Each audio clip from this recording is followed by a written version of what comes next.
Hola, ¿qué tal? Bueno, vamos a hacer otro vídeo de preguntas y respuestas. Ya sabéis, si no estáis suscritos, por favor, darle a la tecla para suscribirse, que es gratuito. Si queréis ayudarnos, darle a la tecla de unirme o unirse. Difundir, por favor, la información que os parezca interesante, proponer a otros que se suscriban y dejarnos preguntas, comentarios, ideas o propuestas en el canal, que las iremos respondiendo en la medida en que podamos a través de estos vídeos de preguntas y respuestas. Y venga, vamos allá.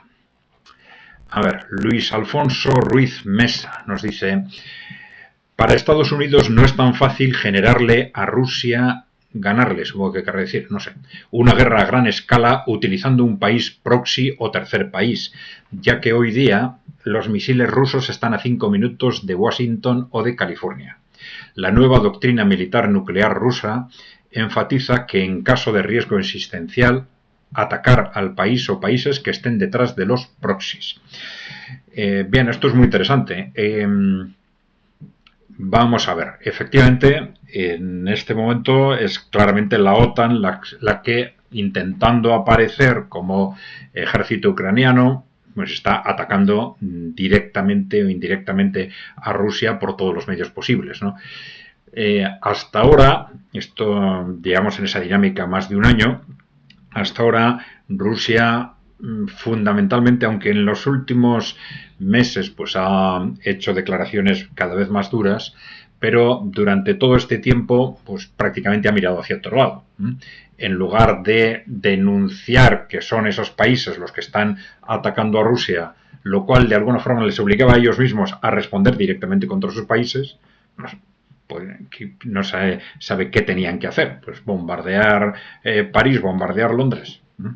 Pero en lugar de entrar en esa dinámica porque no les interesaba, decían, bueno, nosotros estamos ganando la guerra, vamos a ganar la guerra en Ucrania, entonces no nos interesa escalar, es a Occidente el que piensa que le interesa esa escalada y a nosotros no, luego miramos hacia otro lado. Claro, el problema de ese mirar hacia otro lado es que sabéis que tras una provocación va a haber otra y va a haber otra y va a haber otra. Y en esa dinámica llevamos pues un año aproximadamente, ¿no?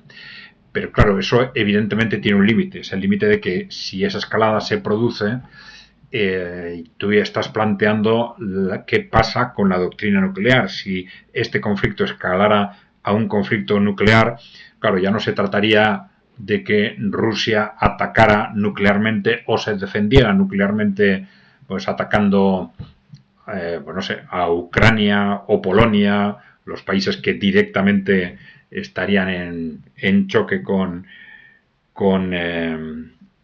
Rusia, o están ya en choque con Rusia, sino que, de acuerdo con su doctrina, pues podría atacar a los que realmente están tomando las decisiones, están impulsando el conflicto y están buscando esa escalada, ¿no? No, eso es un concepto importante a tener en cuenta. Es decir, que Rusia tampoco es tonto, saben perfectamente lo que está sucediendo, que es en realidad una guerra entre Rusia y la OTAN, o entre Rusia y, más estrictamente, ese poder corporativo que controla tanto Estados Unidos como Europa y por lo tanto controla evidentemente la OTAN. Bien, el Quiles. Creo que la conclusión de todos estos análisis es que nos tenemos que ir cuanto antes de Occidente o países alineados. Tenemos que ir a vivir, trabajar y colaborar con el crecimiento de los países emergentes, y cuanto antes mejor, antes de que nos atrapen y no nos dejen viajar. Bueno, hombre, hay muchas circunstancias personales, ¿no? Entonces hay efectivamente circunstancias personales en las que desplazarse a otro país pues puede ser más o menos fácil, pero esto muchas veces es muy complicado, ¿no? Claro, tu vivienda, tu trabajo, tu familia está en un sitio concreto, y desplazarte de un país a otro puede ser algo muy complicado, muy difícil para muchas personas, ¿no? Pero bueno, de cualquier forma, claro, yo no daría por fijo, no consideraría una situación estable la de que los países emergentes, dentro de esas estrategias anticorporativas, se van desarrollando y Occidente se mantiene en la situación actual. Yo no creo que Occidente en esa situación actual pueda durar mucho tiempo. salvo que tengamos un conflicto internacional de carácter quizás nuclear, ¿no? Una guerra mundial o nuclear, salvo que eso suceda, que no sabemos con qué resultados, pero la tendencia en la que estamos es un avance progresivo de los países emergentes, cada vez más de los países en desarrollo alineados con ellos, y un deterioro, una decadencia, una caída creciente y cada vez más rápida de Occidente en sentido económico, social y político. Yo no creo que eso pueda durar mucho tiempo. Es decir, Occidente va a tener que cambiar, ¿no? De una forma o de otra, o por evolución de una parte de su clase política, o por sustitución de una clase política por otra, o porque la propia influencia de los países emergentes va a cambiar, pues, las relaciones de poderes fácticos, la influencia sobre la opinión pública, etcétera, ¿no? Yo creo sinceramente que todo esto en Occidente también va a cambiar en unos pocos años. A ver, Anami Adam.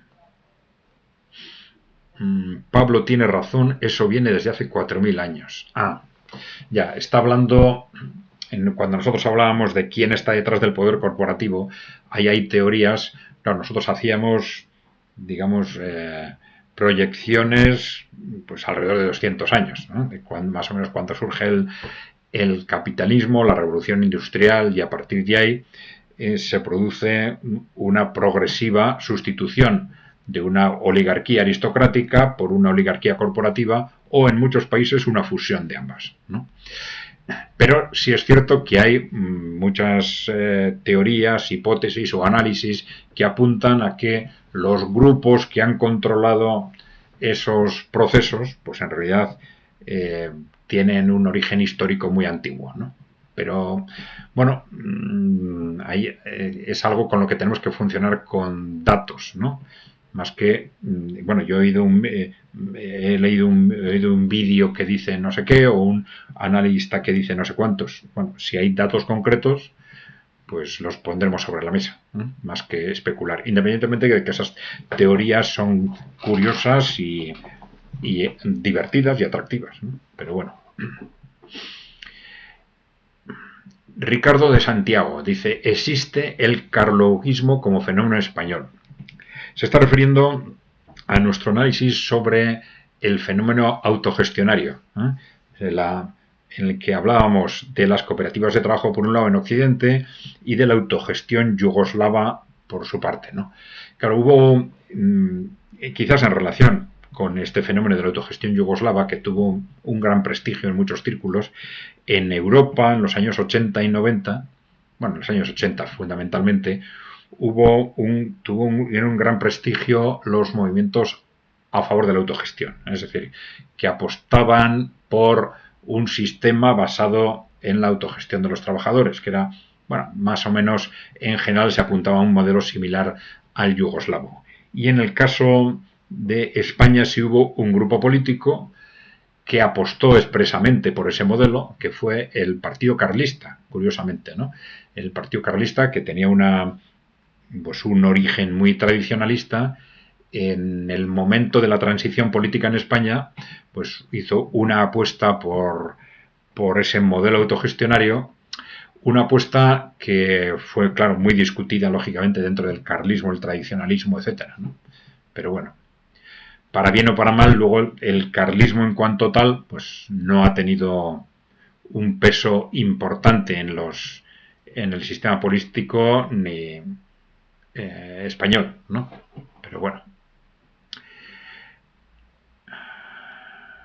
Bueno, Raco Ícaro nos desea, dice que lo justo sería que tuviéramos 100.000 suscriptores. Bueno, de momento, pues gracias, pero esperemos que en algún momento lleguemos a 100.000. A ver si hay suerte. Y Claudia Solano nos dice que seremos muchos miles más, en el mismo sentido, desde Nicaragua, nos dice. Vale, pues gracias, Claudia también. Benjamín Pico.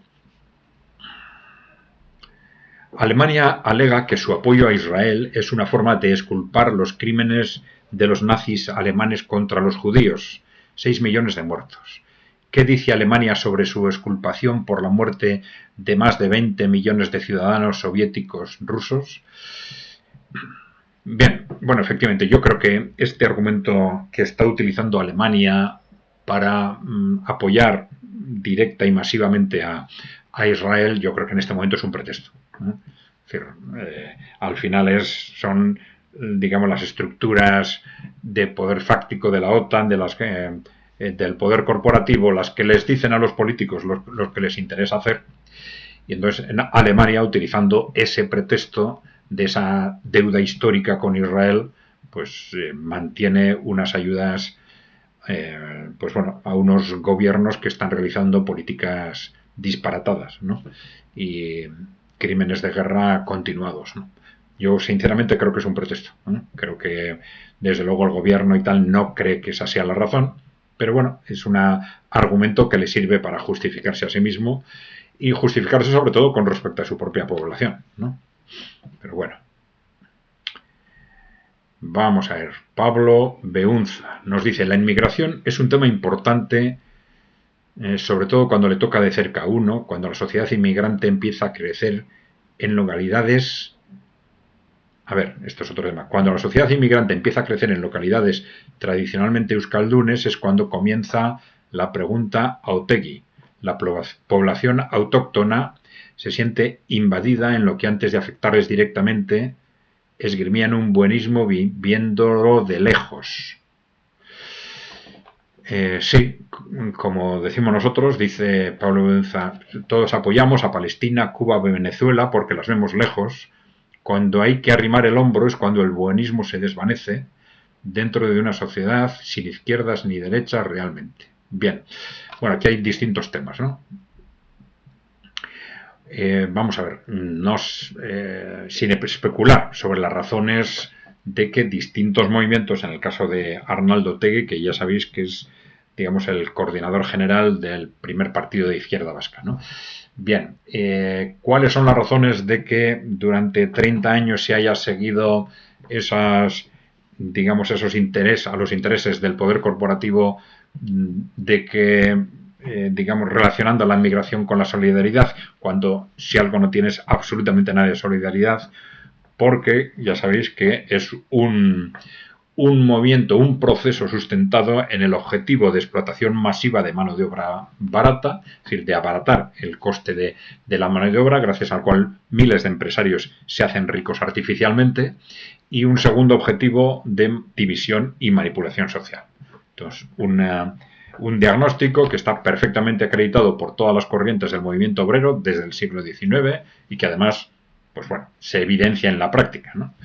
Bien, pero ¿por qué han estado durante 30 años siguiendo el juego de las grandes empresas con esta historia de que inmigración es solidaridad y tal?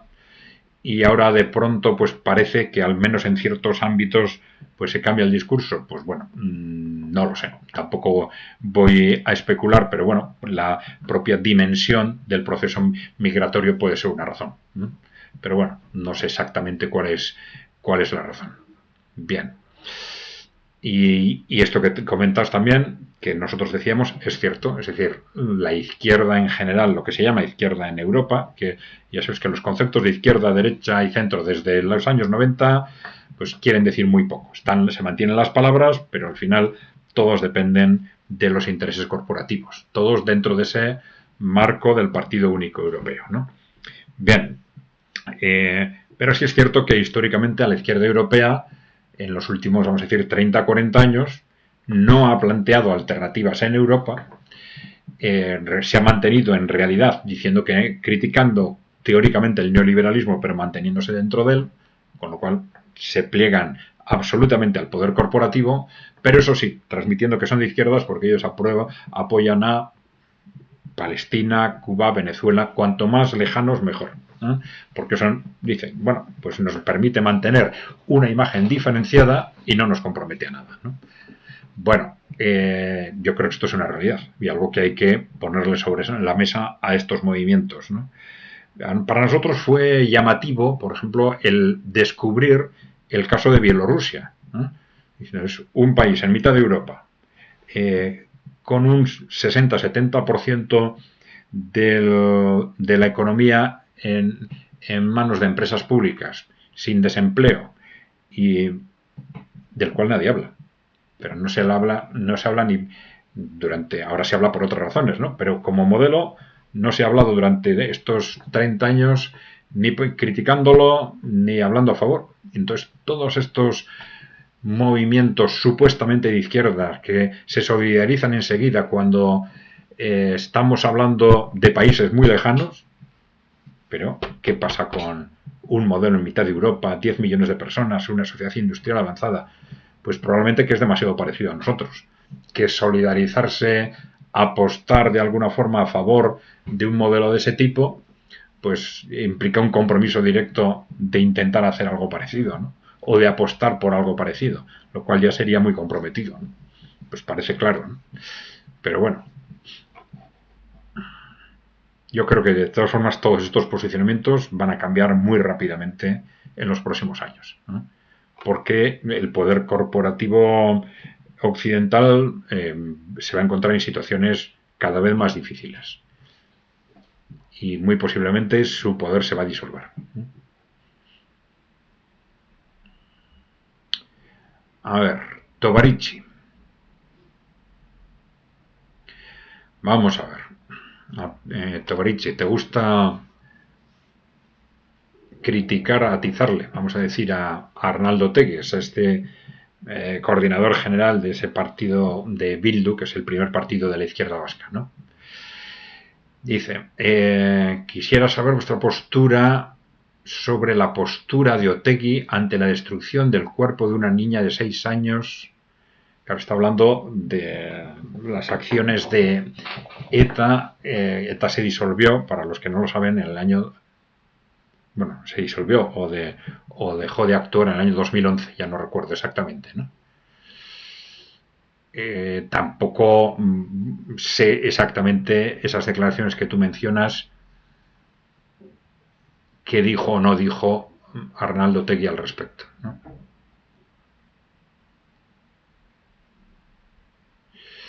Vamos a ver, entonces no voy a entrar ahí, ¿no? ¿Cree Center que alguien como Otegi es alguien digno de representar una voluntad popular? Bueno, vamos a ver, lo que pasa es que estamos siempre con el mismo tema. En la medida en que mencionamos grupos políticos o líderes políticos, nosotros intentamos no hacerlo, pero muchas veces no hay más remedio, es necesario. Cuando mencionamos grupos políticos o líderes políticos, pues se desatan todos los instintos tribales, ¿eh? A cada uno a favor de los suyos y en contra de los otros. Y razonar a partir de ahí es muy difícil. Nosotros no intentamos no analizar o valorar los líderes políticos o las opciones políticas, sino las propuestas y las estrategias. Entonces, por eso hemos entrado a valorar esta reflexión de Otegi sobre la inmigración, porque es algo realmente pues novedoso en su propia organización y en el conjunto de los grupos políticos del entorno, ¿no? Y eso es lo que vamos a hacer, ¿eh? Eso es lo que vamos a hacer a partir de ahora, valorar estrategias y propuestas de los distintos grupos y partidos. Bien, María Aránzazo.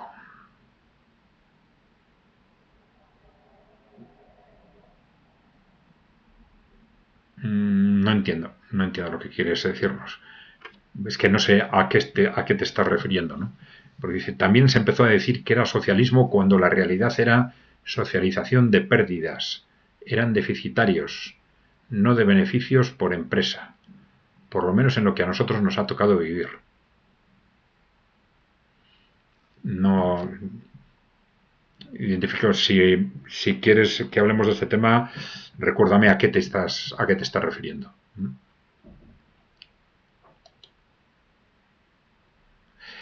Gran Camaján nos dice, lo de la inmigración se decía aquí en la época de Franco, que los de fuera trabajaban por 4 duros y tiraban los precios de la mano de obra.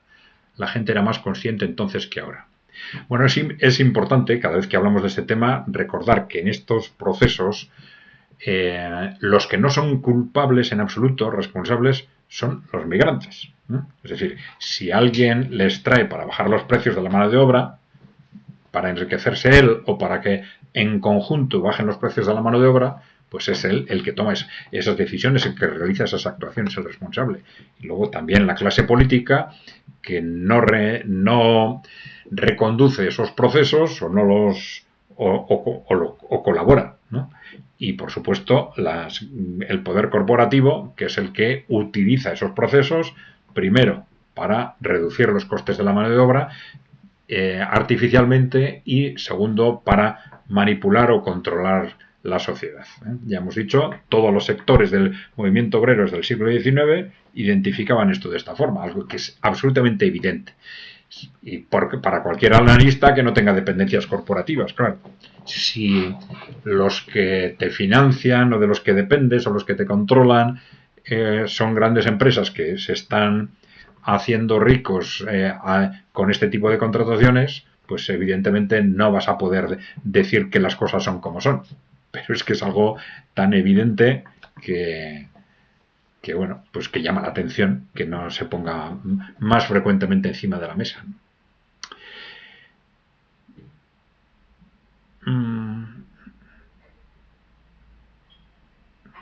Dice, María Alonso dice también, en relación con el resultado de estos procesos migratorios, dice, resultado, la división social en bandeja de plata, evidentemente.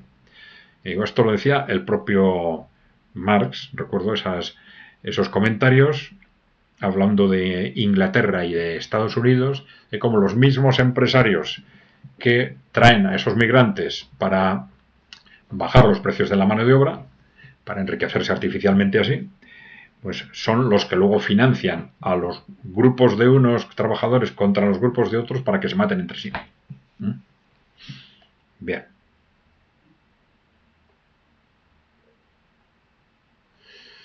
Xavier Rezola.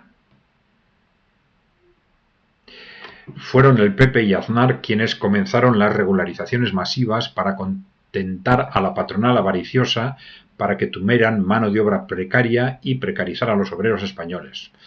Bueno, no recuerdo exactamente, pero al final, si os dais cuenta, esto es un tema muy importante para las grandes corporaciones y al final todos los que han vivido dentro del espacio del poder corporativo en los últimos 30 años pues han seguido esas políticas de izquierda, ya que se llaman a sí mismos de izquierda, de derecha o de centro, pero no lo son. No lo son. Cuanto más se parecen entre ellos, más se tienen que pegar en los medios de comunicación, eso sí, para demostrar que son diferentes, etcétera. Pero la realidad es que todos ellos siguen, en lo que es importante para el poder corporativo, siguen al poder corporativo.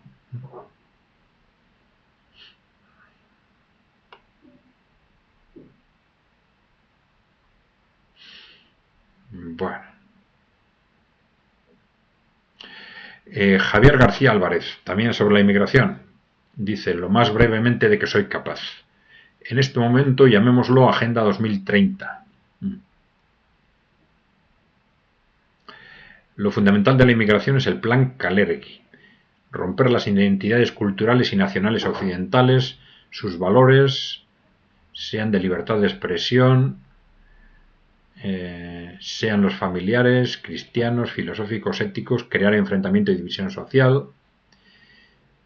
Y luego los sectores donde se está dando la explotación y abusos laborales, hostelería, agricultura, cuidado de personas, no son de donde sacan sus vergonzosas ganancias y tienen sus intereses las corporaciones financieras occidentales. Lo de Arnaldo, se refiere a Arnaldo Otegi, el líder de Bildu, este partido de izquierda vasca, dice, lo entiendo para defender sus intereses electorales económicos particulares, no por el bien común. Bueno, vamos a ver. Aquí has dicho muchas cosas, Javier. Vamos a ver. La Agenda 2000 o 2030. Ya hemos explicado. La Agenda 2030 son cosas distintas en un sitio y en otro. La Agenda 2030 se aprobó en la ONU en el 2015 por unanimidad. Tiene un número extraordinario de objetivos y de tal forma que cada uno se agarra más o menos a los que quiere. Y sintetizando, por eso precisamente es muy manipulable, ¿no? Sintetizando, ¿qué está ocurriendo? Pues que en función de las estrategias dominantes en cada sitio, pues se utiliza para unas cosas o para otras. En los países en desarrollo, en los países emergentes, se está relacionando el cumplimiento de la Agenda 2030 con el desarrollo social y económico. Yo cumplo la Agenda 2030 porque estoy tomando medidas para el desarrollo del país. Mientras que en Occidente, con este tema de los intereses del poder corporativo alrededor del posmocapitalismo, estos ámbitos socioculturales, pues se relaciona la Agenda 2030 con todo esto, ¿no? Con el posmofeminismo, el catastrofismo climático, la manipulación de minorías sexuales, la explotación masiva de migrantes, etc. Bien, este tema de que los sectores donde se está dando la explotación y abusos laborales no son de donde sacan sus vergonzosas ganancias las corporaciones. Bueno, cuidado de personas sí. O sea, también en residencias, etcétera, están invirtiendo masivamente esas grandes corporaciones, los fondos de inversión, por ejemplo. También en hostelería, en hoteles, por ejemplo.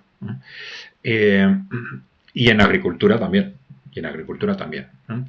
Pero vamos a ver, independientemente del sector, de sectores y empresas concretas, en movimientos migratorios, en grandes movimientos migratorios, esa, digamos, esa reducción, esa existencia de grupos muy importantes de personas, o de proporciones importantes de personas dispuestos a aceptar salarios muy inferiores, eso afecta al conjunto, al final, al conjunto de la economía. Y, por ejemplo, pues no a muchas grandes empresas, pero sí a muchas subcontratas, ¿no? Es decir, y afecta cada vez más a más sectores, ¿no? Afecta al conjunto de la economía.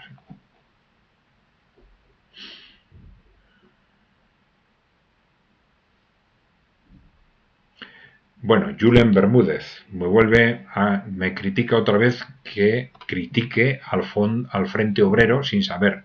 Frente Obrero es este grupo español, grupo o coalición, frente de varios partidos, creo, de carácter de izquierdas o marxista, creo. Bien, entonces hemos criticado algunas cosas que hemos visto sobre inmigración, ¿no? Dice, revisa un comentario anterior.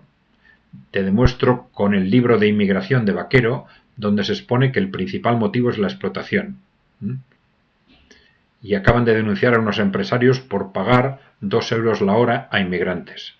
Bueno, si no conozco el libro, pero si Vaquero lo ha dicho, pues quiere decir que sabe, que efectivamente ese es el punto fundamental. Pero entonces, ¿por qué no lo dice? Porque, claro, si en el discurso habitual, claro, el que lo sepas casi te hacen más responsable si no lo dices, porque ya no es un problema de desconocimiento, es un problema de sabes cuál es el problema principal, pero no lo colocas en el punto donde tienes que colocarlo, ¿no? Porque yo ya digo que tengo un conocimiento de Roberto Vaquero y del Frente Obrero muy limitado. He visto algunas cosas sobre inmigración y todas ellas hacían referencia al choque cultural que se produce, ¿no? Pero, bueno, es posible que este tema de la explotación laboral esté citado en otros vídeos que yo no he visto. Puede ser. Pero lo que sí es importante es que cuando lanzamos esos mensajes sobre el choque cultural que se está produciendo, pues que hagamos claramente referencia a cuáles son los problemas de fondo, porque, ya digo, esto es imprescindible para apuntar a soluciones. Y también para dejar claras responsabilidades, para que quede claro que los inmigrantes no son en absoluto los responsables de nada de esto. Los responsables son, ya lo hemos dicho, primero los empresarios que se enriquecen con ellos, segundo los responsables políticos que no canalizan y racionalizan estos procesos y que al contrario los utilizan o los impulsan, y el poder corporativo, sobre todo, que es el que les dice a los políticos lo que tienen que hacer y no tienen que hacer. Vale. Venga. Sobre el conflicto en Ucrania, nos dice Pablo Beunza. Por desgracia, muchas personas de a pie en Europa no saben nada sobre el conflicto Unión Europea, Ucrania, Rusia, ni de dónde viene ni a dónde va, pero absolutamente nada. Bien. Vale. Clamoroso, es más, como dice Adrián, pobres ucranianos invadidos por el malvado Rasputín ruso. Bueno, lo del Rasputín no creo que haya dicho. No, pero efectivamente, pero esto es lógico. El problema es, yo entiendo a muchas personas que ven, se posicionan, digamos, a favor de Ucrania, entre comillas, y en contra de Rusia, porque no sabiendo nada de lo que estaba pasando en Europa al respecto, en la OTAN, en la relación entre la OTAN y Rusia, las estrategias de Estados Unidos de cerco progresivo, etcétera, se encuentran con este tema cuando de pronto un día las televisiones le dicen que Rusia ha invadido Ucrania. Claro, eso es ese es su punto de partida, y entonces a partir de ahí se construyen su relato, o les construyen el relato, ¿no? Pero bueno, esto es, de cualquier forma, sí parece claro que hay, a pesar de esas impresiones iniciales, sí hay un porcentaje creciente de la población que se va distanciando de ese discurso oficial y aprende a situar ese conflicto en el conflicto global entre países emergentes y poder corporativo occidental, ¿no? Países emergentes, fundamentalmente Rusia y China, y el poder corporativo occidental, ¿no? Bien. Bueno, ya llevamos sí, media hora. Pues si queréis lo vamos a dejar aquí. Ya sabéis, por favor, si no estáis suscritos, darle a la tecla de suscribir, que es gratuito. Si queréis ayudarnos, darle a la tecla de unirme o unirse. Si hay información que os parezca interesante, por favor difundirla, proponer a otros que se suscriban y dejarnos preguntas, comentarios, ideas o propuestas en el canal, que las iremos comentando o respondiendo en la medida en que podamos a través de estos vídeos de preguntas o respuestas. ¿De acuerdo? Vale, pues gracias por seguirnos. Hasta la vista.